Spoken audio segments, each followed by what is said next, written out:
Olá, boa tarde a todas e a todos. Vocês me desculpem, eu estou pontualmente no horário, mas não tem internet aqui nesse fim de mundo onde estou amisiado. Quando tem luz, não tem internet. Quando tem internet, não tem luz. Então, eu vou fazer gravado na esperança de que, enquanto a gente estiver conversando aqui, eu conversando, né? Porque tem algumas pessoas que já entraram, mas a gente não vai poder nem trocar ideia. Mas, bom, primeiro, o que temos? É, Nós temos uma entrevista especial que eu fiz com o governador Rui Costa, da Bahia.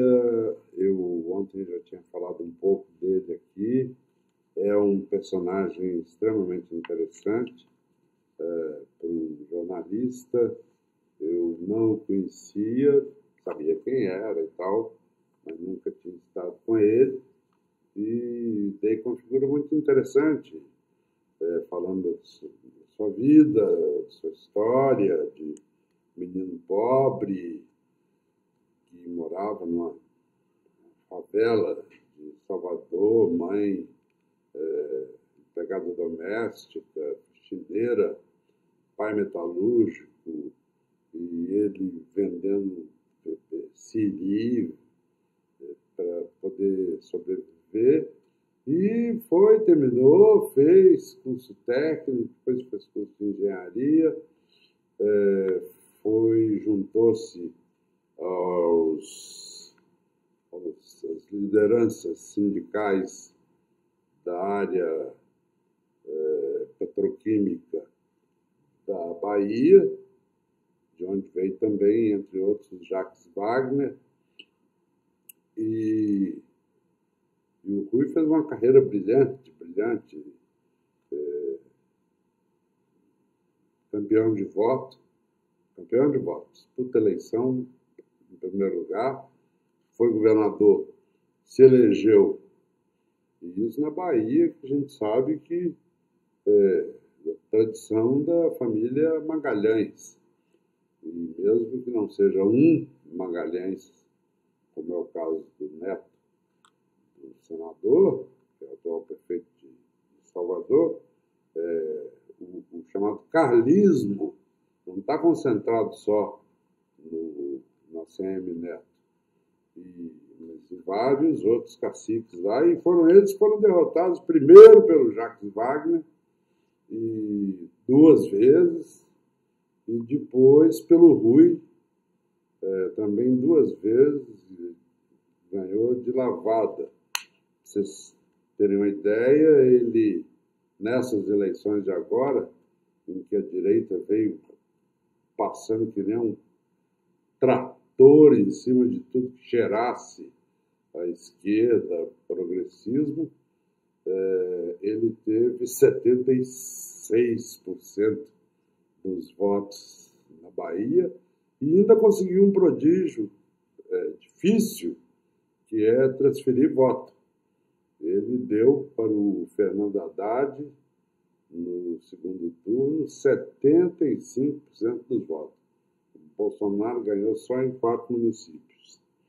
Ele fala do Brasil de hoje, fala das dificuldades que os esperam a eles, governadores, que ele não está sozinho, eles já estão, inclusive, se juntando numa espécie de consórcio, governadores do PT, de oposição ao governo central, e o federalismo brasileiro é muito egoísta, muito concentrador.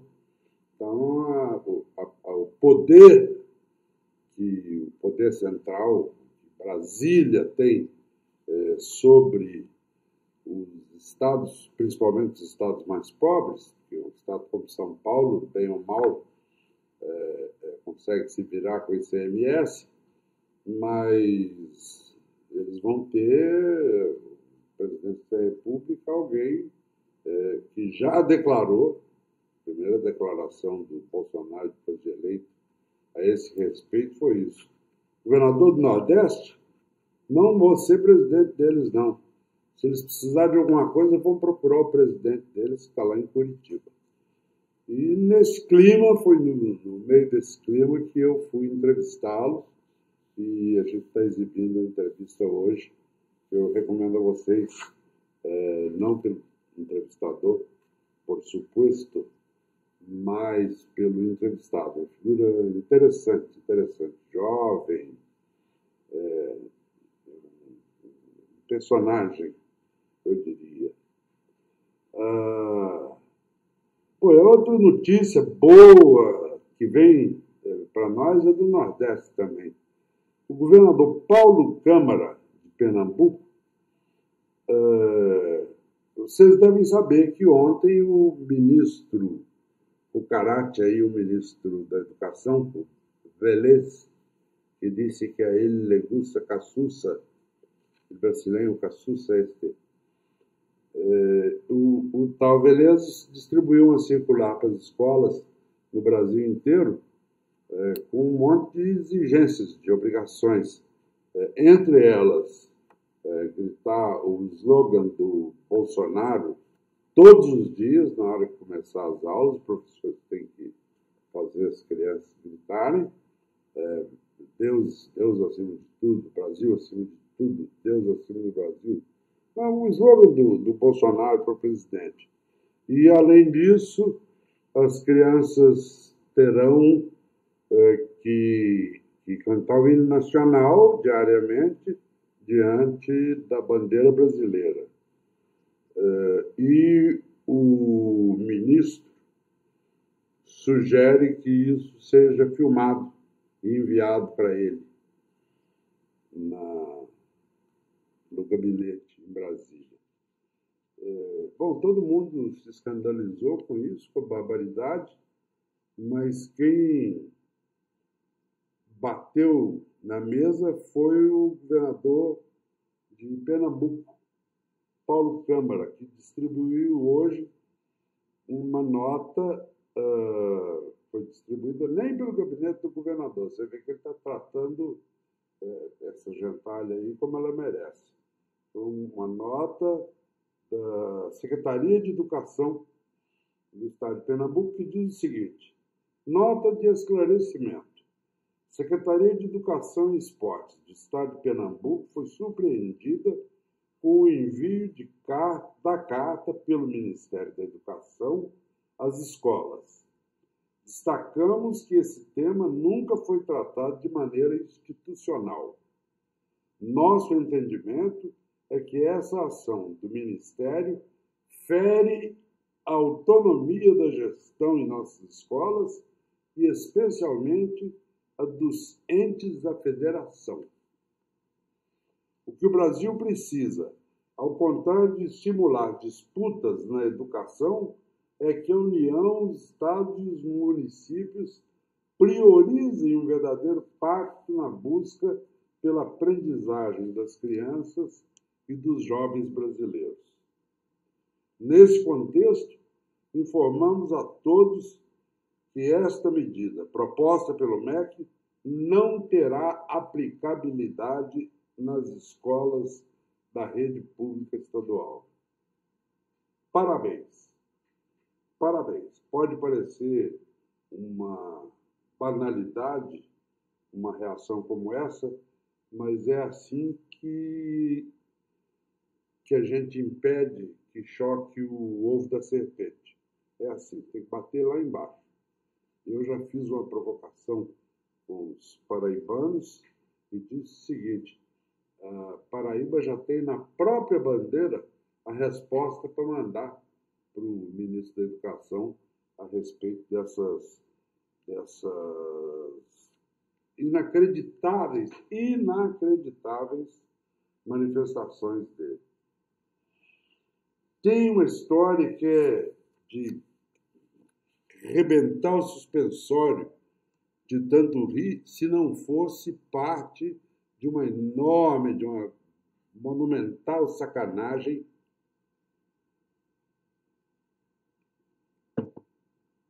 contra o presidente Lula. defesa do presidente Lula, vocês lembram que ele foi condenado de novo, semana passada, por aquela juíza. Vocês devem lembrar aquela louraça que foi um pouco desrespeitosa com ele, insolente, no dia do depoimento dele. Uma mocinha, tem idade para ser filha, quase neta dele, e o tratou com muita grosseria. E depois, ela é juíza, ela se chama Gabriela Hart. Ela, dias depois, condenou o presidente Lula a mais 12 anos e não sei quantos meses de prisão por causa da chamada questão do sítio de Atibaia. Só que descobriu-se que ela, pura e simplesmente, chupou, transcreveu trechos inteiros da sentença anterior do Moro, da última sentença do Moro contra o Lula, ainda como juiz. Ela simplesmente deu Ctrl+C, Ctrl+V.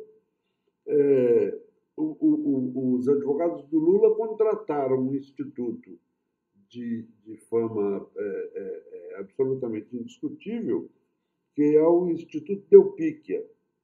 E o Instituto comprovou que ela aproveitou o mesmo arquivo de texto utilizado pelo seu colega Sérgio Moro no caso do triplex do Guarujá.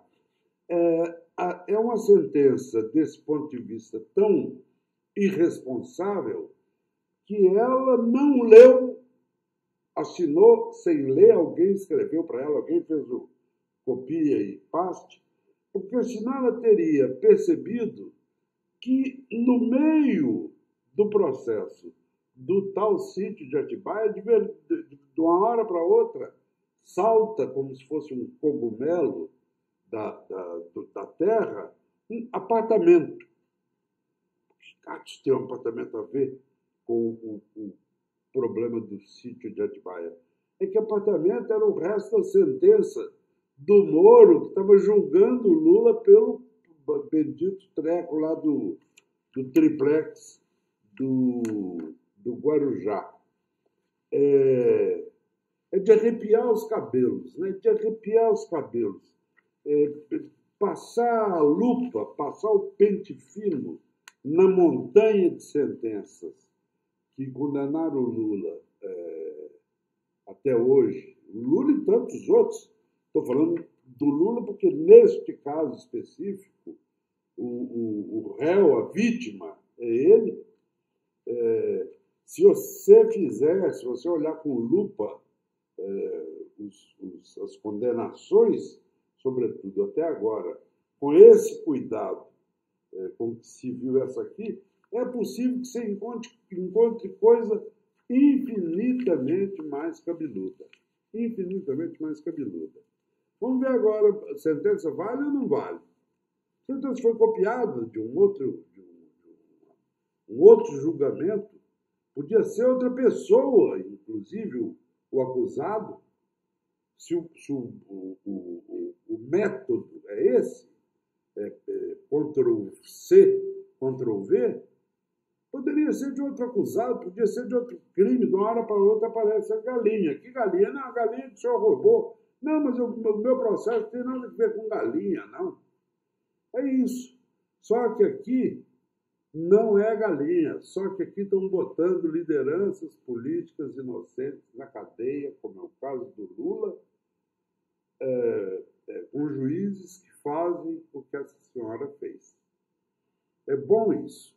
É bom que aconteça, porque dá para a população a dimensão do descalabro que é esse julgamento, essa história da Lava Jato. Bom, Venezuela, como já havia previsto, continua no ar o nosso professor Emir Sader, os gringos dançaram feio, né?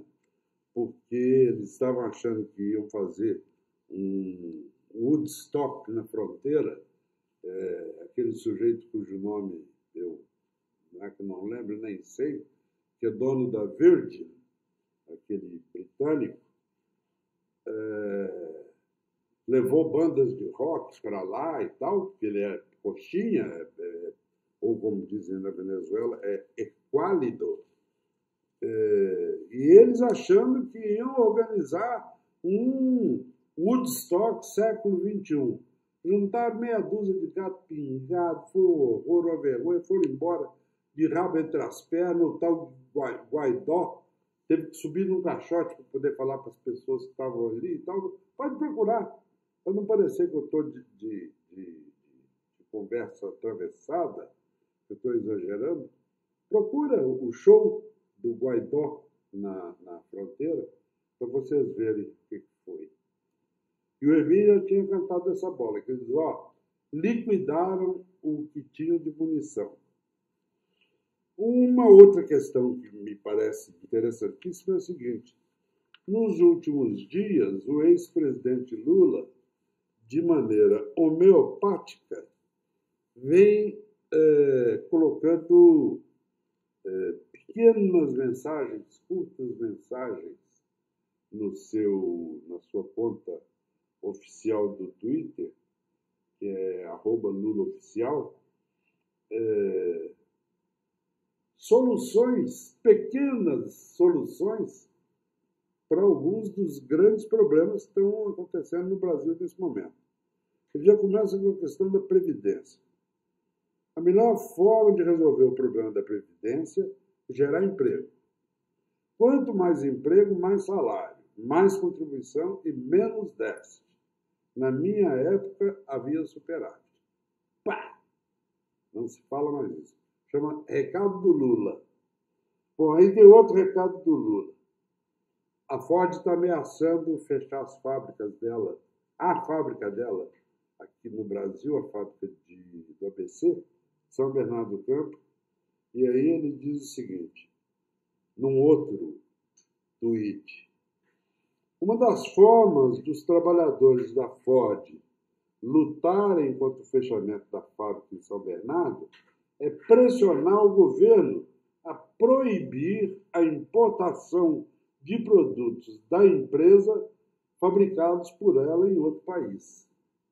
Recado do Lula. É isso. Se você vai ver um carro da Ford, compra um carro da Ford, se você for olhar, você vai ver que o motor veio do México, que a roda veio do México, que o assento veio do México, então você está comprando um carro aqui, mas está dando emprego lá também. Obriga eles a proibir a importação, obriga o governo a proibir a importação por parte dessas empresas de produtos fabricados lá fora.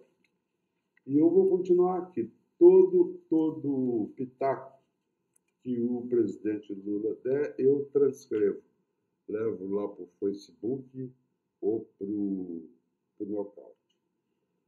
Nós vamos apresentar para vocês também o trailer de um filme, um longa-metragem, documentário, que estreia dia 14, portanto, daqui a poucas semanas, dia 14 de março. É um longa-metragem documentário chamado Pastor Cláudio. É a história de um ex-torturador, um ex-exterminador da ditadura militar, que assume claramente, vocês vão ver nesse trailer que a gente está exibindo para vocês, ele assume claramente todos os crimes, assassinato, tortura, incineração de cadáver, tudo isso. E qual é a proposta da diretora, que é a Beth Formagini? É colocar para dialogar, através de imagens interpostas entre eles, o pastor Cláudio. Por que ele chama pastor Cláudio? Porque ele se converteu à comunidade evangélica e passou a ser pastor. Ele se chamava originariamente Cláudio qualquer coisa, era delegado de polícia, durante a ditadura militar. E a Beth Formagine confronta ele com um representante da Comissão de Defesa dos Direitos Humanos e das Vítimas da Ditadura. É impressionante. É impressionante. O pedacinho que eu vi, o pedacinho que vocês vão ver, dá uma medida da barra pesada que é o filme. Que é o filme, esse filme. Eu já sabia da competência da Beth como pesquisadora, mas não como diretora. Nós trabalhamos juntos há uns 20 anos fazendo uma minissérie para Globo News, Globosat, nem me lembro o que era, isso nos anos 90, certamente, e a Beth fazia parte da equipe que fazia as pesquisas. E é cobra, sabe? Caracona. Então, a gente vai dar um aperitivo para vocês com um trailer e daqui a 3 semanas vai estar nos cinemas. Eu vou ler o que foi possível capturar antes que o sinal caísse. Primeiro tem o Danilo Sampaio, que na verdade colocou a mensagem dele ontem, mas a gente já tinha saído do ar. O Danilo pinga e diz: como faz falta uma liderança de esquerda. No primeiro turno eu votei no Boulos. Imagino que ele pode se tornar essa liderança. Você concorda? Eu gosto muito do Boulos, admiro muito, ele sabe disso, as pessoas sabem disso, já falei com ele pessoalmente, eu falei em público, palanque, para ele não votei nele, trabalhei, votei no Haddad, mas estou convencido de que é um quadraço que está pintando aí. É um cara jovem, tem que adquirir experiência, está adquirindo. Uma campanha eleitoral é uma experiência que poucas pessoas têm o privilégio de ter para conhecer o Brasil de verdade. Então, se você quer saber, eu gosto muito dele. Não é a única liderança do PSOL que eu admiro, não. Tem um monte de gente. Já votei mais de uma vez no PSOL. Então, e juntos, com o PSOL, gritamos aí com você, Lula livre.